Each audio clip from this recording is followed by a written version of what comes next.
హుజురాబాద్ నియోజకవర్గంలో బ్లాక్మెయిల్ రాజకీయం నడిచిందని మాజీ ఎమ్మెల్యే బీజేపీ ఎన్నికల నిర్వహణ కమిటీ చైర్మన్ ఈటెల రాజేందర్ అన్నారు. అధిష్టానం ఎక్కడి నుండి ఎంపీగా పోటీ చేయాలని సూచిస్తే తాను అక్కడి నుండే పోటీ చేస్తానని తెలిపారు. 10 సంవత్సరాలుగా ప్రధానమంత్రి నరేంద్ర మోదీ దేశంలో అపరిష్కృతమైన ఎన్నో సమస్యలపై ఒక్కొక్కటిగా పరిష్కరిస్తూ దేశాన్ని అభివృద్ధి పథంలో తీసుకువెళ్తున్నారని అన్నారు. దేశం సుభిక్షంగా ఉండాలన్నా, మరింత అభివృద్ధి చెందాలన్నా మోదీ నాయకత్వంలోనే సాధ్యమని ప్రజలు భావిస్తున్నారని, ఎక్కడికి వెళ్లినా మోదీ నాయకత్వాన్ని బలపరుస్తున్నారని అన్నారు ఈటెల రాజేందర్.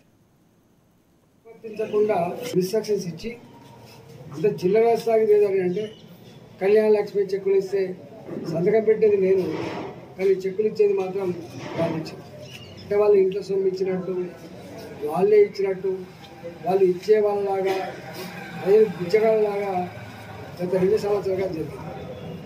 ఎక్కడ అధికారికమైన కార్యక్రమాలు నిర్వహించలేకపోయింది. అందువల్ల ఇక్కడ కనపడలేదు.